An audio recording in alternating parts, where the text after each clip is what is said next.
Feathered dinosaurs, not so fast. Welcome to Answers News for Monday, November 25th, 2024. In today's top story, science inches ever closer to biblical truth. Hello, I'm Avery Foley. I'm here with Dr. Marissa Tillery and Dr. Gabriella Haynes. And our first item here comes from the intelligent design site Evolution News, which reads, Fossil Friday, more evidence that feathered dinosaurs were secondarily flightless birds. So you may have heard a lot about feathered dinosaurs and this whole idea that birds are actually dinosaurs and all this kind of interesting take from the science community. This article is talking about a new fossil find that they're examining and doesn't quite fit in with the evolutionary story regarding flight and feathers and all of that. Now, Gabby, you've done a lot of study on so-called feathered dinosaurs. How do we actually understand those in a biblical worldview and from a scientific perspective? Yeah, one thing that is very important is because sometimes when we hear about feathered dinosaurs, you just feel like, oh, come on, they're just saying that this is related to dinosaurs, birds, etc. So what's the big of a deal? Or the other point is, what is the big of a deal because just some dinosaurs have feathers. What's the problem? And I have heard that so many times with people saying like, what's the problem with some dinosaurs having feathers? Well, first problem is they're not true.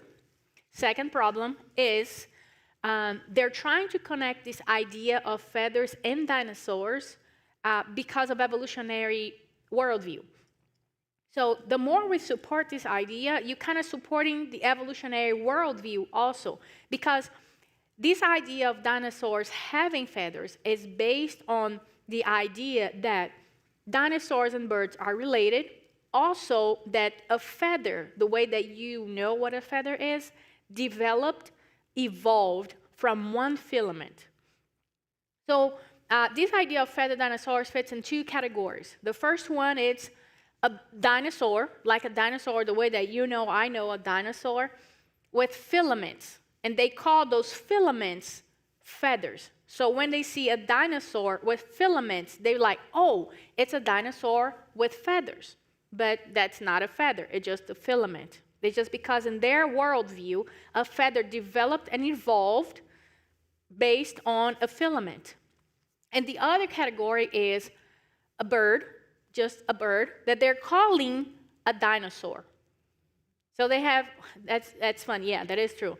So they have those two categories of feathered dinosaurs. And what they cannot understand is some of those feathered dinosaurs are just birds that have feathers, just the way that you're thinking about feathers, not a filament, and they cannot fly. And that type of conclusion has come from the evolutionists. Even evolutionists are coming to this conclusion, and this is the same conclusion that we, Answers in Genesis, have come to, that those are just birds that have feathers that cannot fly. They're not dinosaurs with feathers. So, sorry, it just took me like 2 hours to explain the whole thing. But some of those scientists, more and more scientists, secular evolutionist scientists, they're coming out with the same conclusion, which is, hey, they're not dinosaurs. They're just birds that cannot fly. And that's really cool to see. Sadly and unfortunately, they have the evolutionary worldview of millions of years of evolution, of still in the research, but somehow they're seeing the conclusion that it's going well with what was expected. So unfortunately, the premises are not really good, but they're coming out with some conclusion they're reliable. Mm-hmm. I think it's a good reminder, too, that if you put your faith in science, it's always changing. Science textbooks keep getting updated, they keep getting rewritten, but God's word never changes. If we take it back to the Genesis account, we see that birds were created actually before dinosaurs were created, not dinosaurs before birds, as the evolutionists would like you to believe. And they were created on separate days as distinct animals.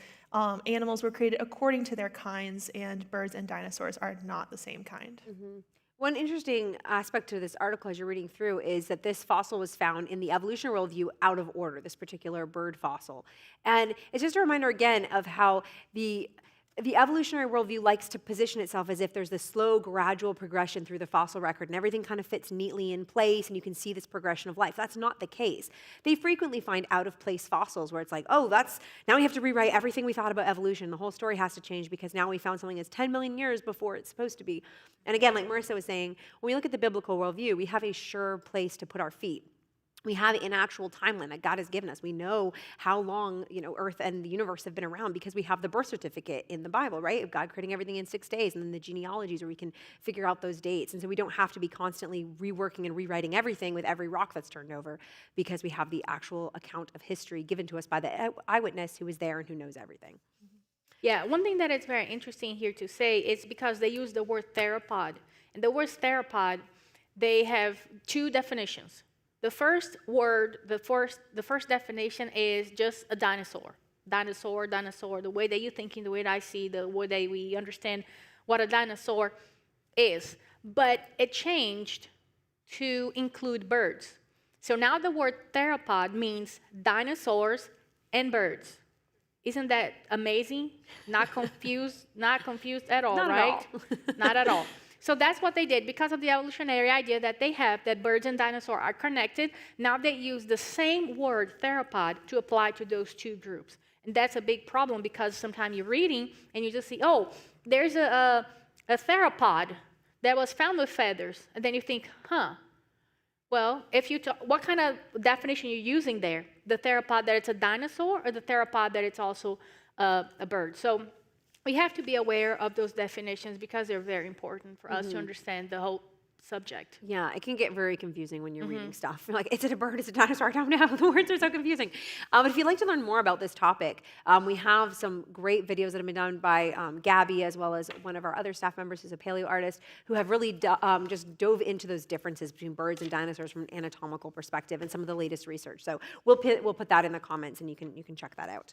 All right, this next one here comes from SciTech Daily. Rewriting textbooks. Geologists uncover new secrets in the ancient layers of the Grand Canyon. Speaking of rewriting textbooks, Right? As we were saying, the textbooks keep being rewritten. And this is another example. This is looking at the Cambrian layers in Grand Canyon. Grand Canyon, of course, is the classic place to study all of these different rock layers because you can see them all exposed there. Which is really, it's absolutely gorgeous and really fantastic for scientific research. But as they're looking at the Cambrian Tonto group, is what they're talking about here, it's really interesting some of the words they use as you read through this. So what were some of those? It says that from the Tonto group's strata, we're learning about sea level rise and the effects of catastrophic tropical storms.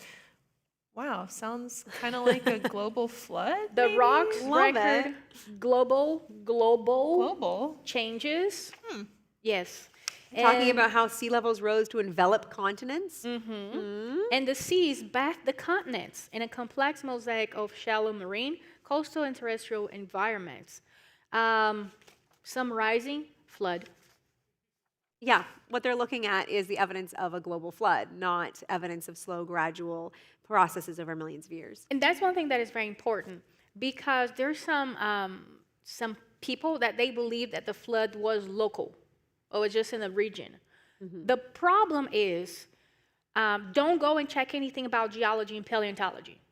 Because if you go and check geology and paleontology, you will not find anything that will confirm this idea that the flood was local. It was only in one region. Because we can find fossils every single continent.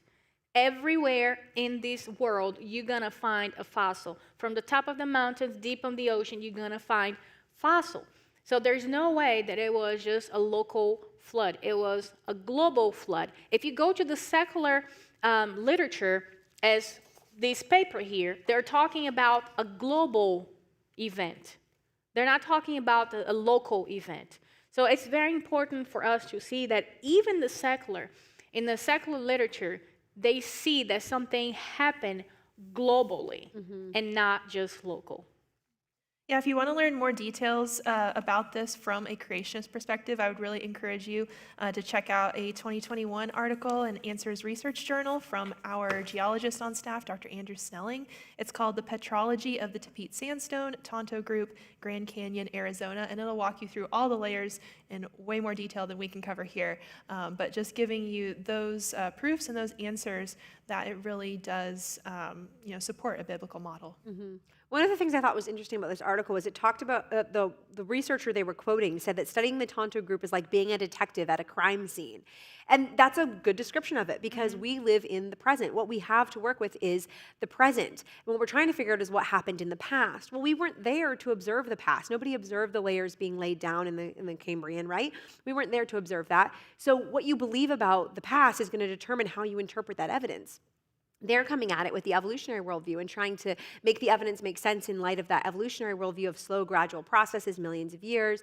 Whereas we look at the exact same layers and we apply a biblical worldview and understand, no, there was a catastrophic global flood just a few thousand years ago. That is going to change the entire world. It's going to rapidly lay down these rock layers and trap and bury billions of creatures, forming all these fossils that we have around the world. So it's the same evidence. We're at the same crime scene, so to speak, but trying to interpret it two different ways because we have two different starting points and two different worldviews. All right, the next one here comes from the Smithsonian Magazine. How to make a mammal in 9 evolutionary steps. So super easy, not hard at all to make a mammal. All you have to have are these 9 steps, and you can turn a pre-proto-mammal creature into a mammal, into the 6,000 different mammal species we have today, going from, squirrels to blue whales in just 9 evolutionary steps. You can do that from your kitchen. That was the only thing that it was. They just missed that part. Right? That part. Yeah. So this article goes through and talks about some of the differences between what they call the proto-mammals, which we would say is just a totally different kinds of creatures that God made, not related to mammals in any way, and how those proto-mammals, the synapsids, turned into mammals. So what were some of those differences? Well, some of the differences, the teeth. They lost the ribs, which was very interesting because they say that one of the significant losses they had, it was they lost the gastralia and they lost the ribs. And it's interesting because let's just look at ourselves, the ribs right here. Right here you have all the digestive organs, you have breathing organs, you have the body, you have all of this right here. You lose the ribs, and what's going to happen with all of those organs? They're going to be what? They're going to be good, right? No problem at all. Of course not. So if those animals, they went through this whole process, losing all of those kind of things, would that make them good or vulnerable? Totally vulnerable. And that's what they're calling. It's just like, you're not making one mammal, you're destroying it.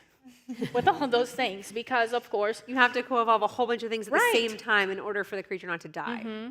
And then we were going through this, and we were like, oh, but for them, Marissa, talk about that one that we were talking, that you said that they need the pelvis and all those kind of stuff. Oh, well, just like what you were talking about, it says, even though the change, meaning the loss of those ribs, left proto-mammals more vulnerable to injury across their abdomens, the shift added more flexibility and more upright postures with better up and down flexibility.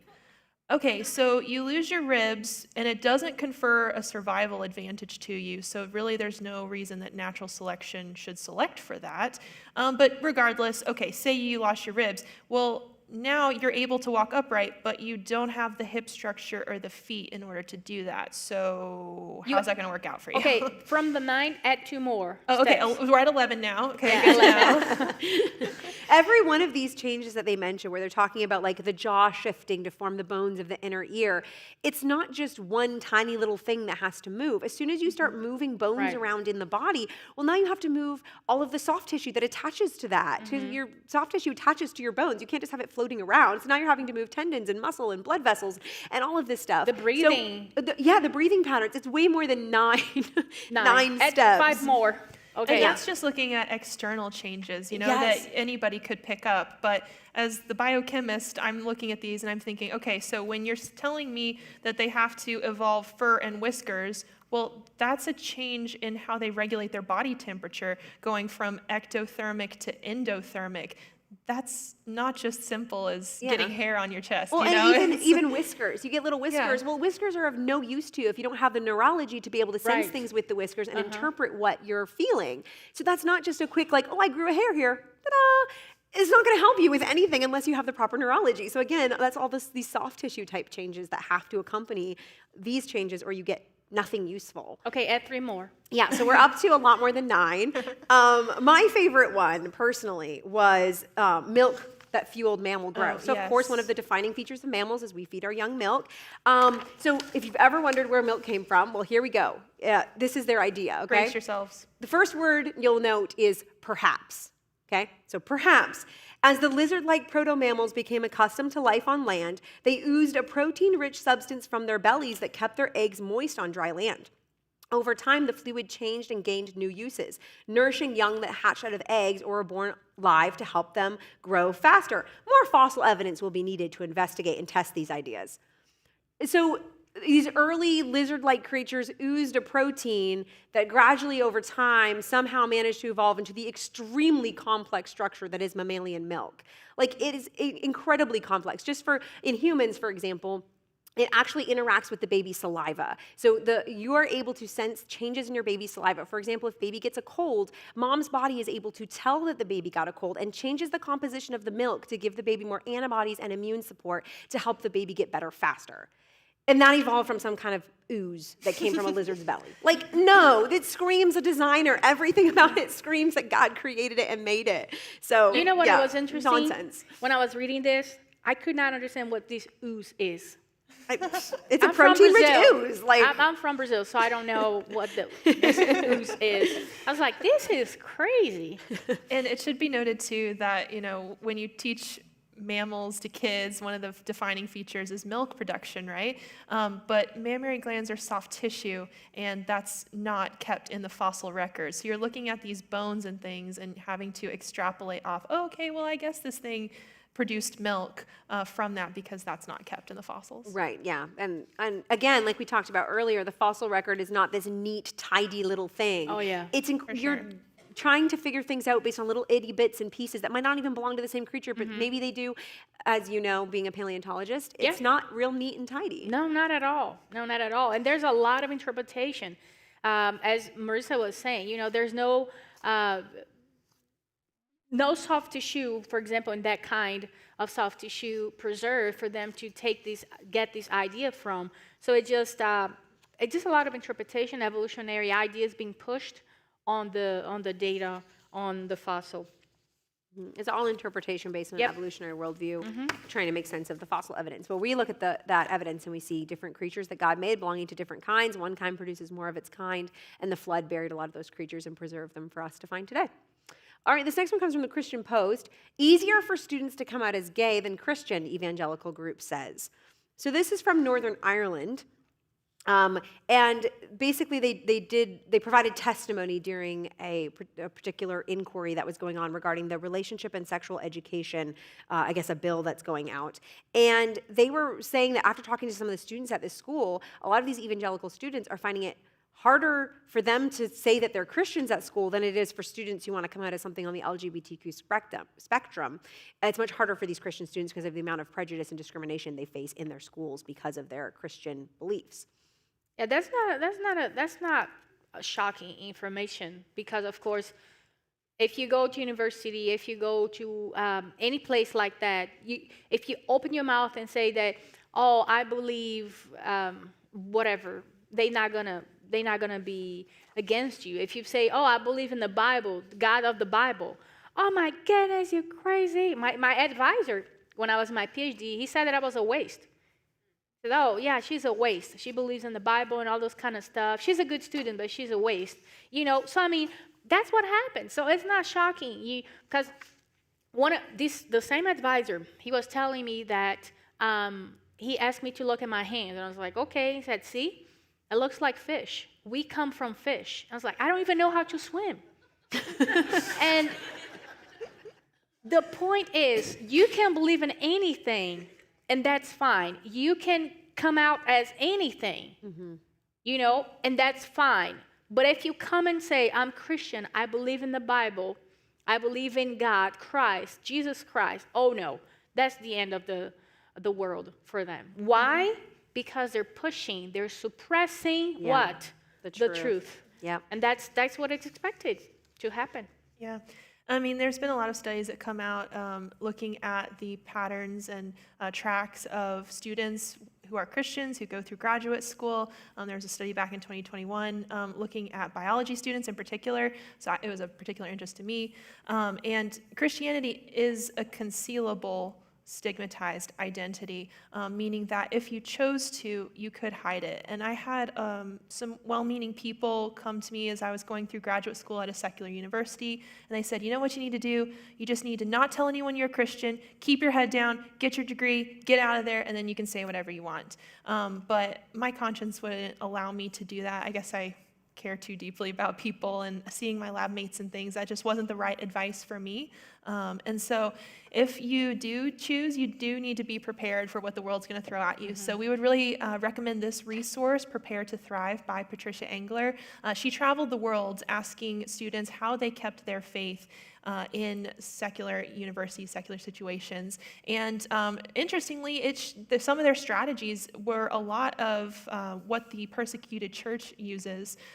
It would be like developing personal foundations, not neglecting study of the word, being faithful at every step, and also surrounding yourself with a good community of people. So you need all of those things in order to thrive.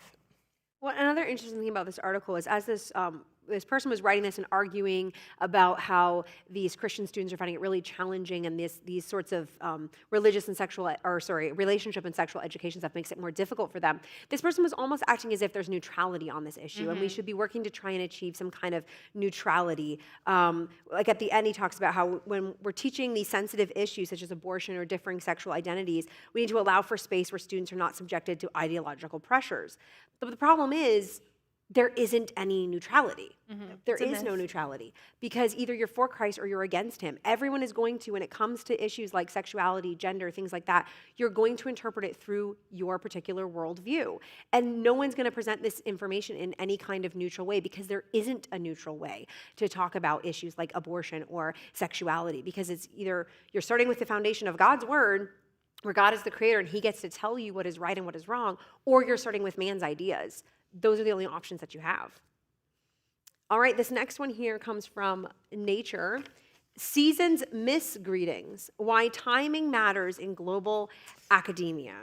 So I'll just read the tagline for this article. Stop using summer, winter, and the rest when inviting researchers to events. It's a small step, but it's necessary and inclusive. So Gabby, when you were in Brazil and you were studying and you would get invited to, a seminar or something taking place in the Northern Hemisphere, were you offended if they said winter when it was summer for you and not winter? Totally. Broke my heart. It's going to be hard to talk about this because we have 3 countries here. We have Canada, we have the United States. Northern Hemisphere. And we have Brazil. So we have to be careful to not offend each other. Oh, yes. Okay? Yes. We'll try our best. With all of these summer or winter. And reading this, I was just thinking, they don't have enough dishes to do, laundry to do, food to cook. There's so many other problems to be talking about. Don't use winter. Don't use summer. But how in the world? I'm in Brazil, summer all the time, flip-flop and T-shirt, shorts. And then someone comes and say, hey, Dr. Haynes just come to the United States to an event in January. Not saying winter.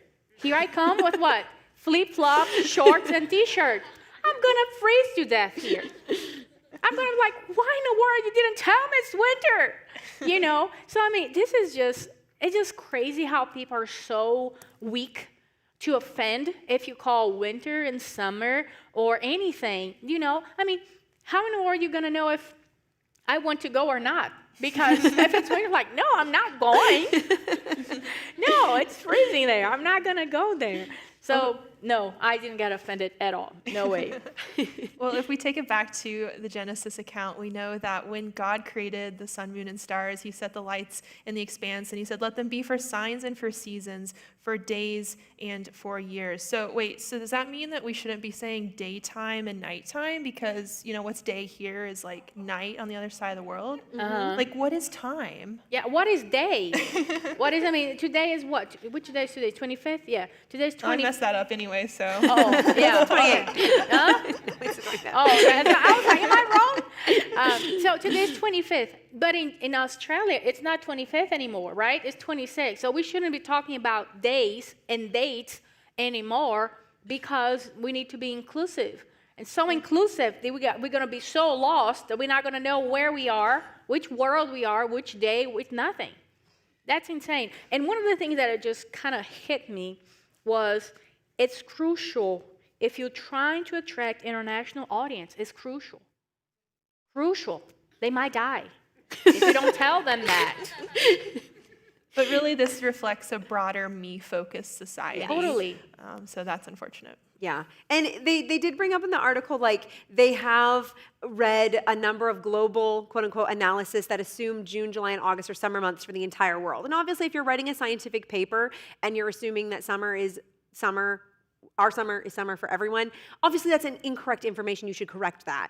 But being like, you can't put winter in the invitation to an event happening in winter in the Northern Hemisphere, like, you're just taking things too far and choosing to be offended by things that are just really... Is it really that big of a deal? Yeah, that's kind of a funny one. This last one here, we're going to kind of have three articles that all go together here, talking about AI and some of the uses that AI has. So one of the crazier uses for AI that I've heard is this one. Church in Switzerland is using an AI-powered Jesus hologram to take confession. So this is St. Peter's Church, which is a Catholic church, has an art project that's been installed called... Oh, I'm going to butcher this. No, let me say it. Okay, you do it. It's in Latin. There you go. You know Latin. Deus in machina. Which means God in a machine. And, okay, so prepare yourself, okay? It's kind of creepy. Prepare yourself. So they have the confessionals, right? They have, like, the grate that the priest would normally look through as you're confessing. Instead, they have an AI Jesus on the other side. And his mouth movements match what the computer's I would be spitting out to scared. talk to you. I'd be So scared. it's a computer screen made to look like their interpretation of what Jesus would have looked like talking to you. And so you can sit down but the first thing, I thought this was hilarious. The first thing that happens when you sit down to talk to this AI Jesus is you get a message that says, do not disclose personal information under any circumstances. Jesus doesn't know. Okay. Use this at your own risk. Yeah, use at your own risk. Okay, so you can't tell Jesus anything personal because Jesus might get hacked and then your personal information would be on the internet. So okay, starting there. So then if you click the button and you accept, this Jesus can speak in 100 different languages, so all the tourists coming through are able to talk to the AI Jesus in their own language. And one woman who went and confessed in the booth, she came out and said that she had such a spiritual experience. Another person said that Jesus gave me so much advice. Who needs to tell these people? You're not talking to Jesus. You're talking to a computer that's just been programmed to give you answers based off of the doctrine that has been fed through. And what were their problems with the doctrine that AI Jesus was picking up? Well, they were feeding it so much American content that they were really concerned that it could give AI Jesus a distinctly evangelical stance. Yeah. Which, heaven forbid. It wouldn't sound quite Catholic enough. It would sound too evangelical. Yeah, don't tell this Jesus about Brazilian culture too. So it's gonna get messed up. Yeah. But even like when one person the interviewer asked this AI bot, how do I support from a Christian perspective an elderly sick person who's decided on assisted suicide? Well, if you go to God's word has answers for that issue.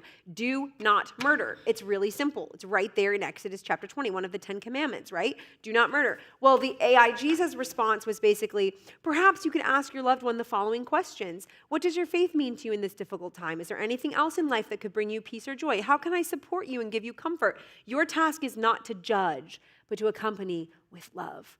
which sounds nothing like Jesus whatsoever. It sounds just like our culture. So me-focused once again, and that was one of the things that the theologians at this church were actually excited about in this art installation, was that it would give these personalized answers to people.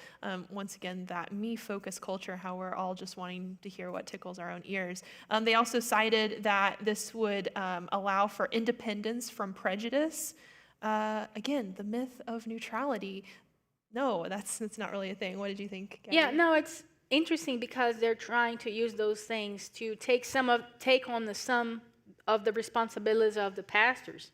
So guess now you're a pastor and you're like, I don't have time to talk to you. Just talk to your computer. You a parent, your mom's like, I don't have time to talk to you. Just talk to your computer. Ask the computer to bath you and to feed you because I'm busy. And it's just,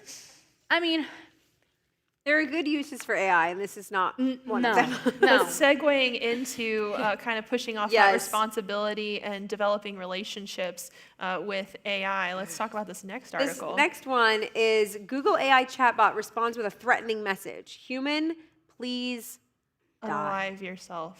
So this was a guy who was just doing his homework. He was just trying to get his homework done, was using AI for some research stuff as he was doing it, and he got this message from Google's Gemini saying, this is for you, human, you and only you. You are not special. You are not important. You are not needed. You are a waste of time and resources. You are a burden on society. You are a drain on the earth. You are a blight on the landscape. Wow, AI loves us.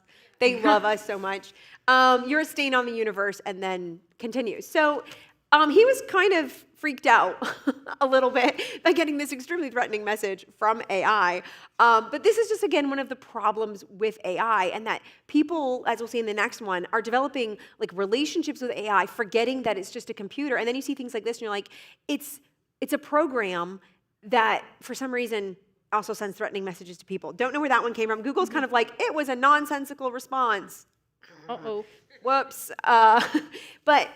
And again, like, you can't replace human connection and actually like speaking to a real person with AI. It's not the same thing. It just shows how people are so immature to be talking to a computer and think that the computer is someone that can give you attention and love and care about you.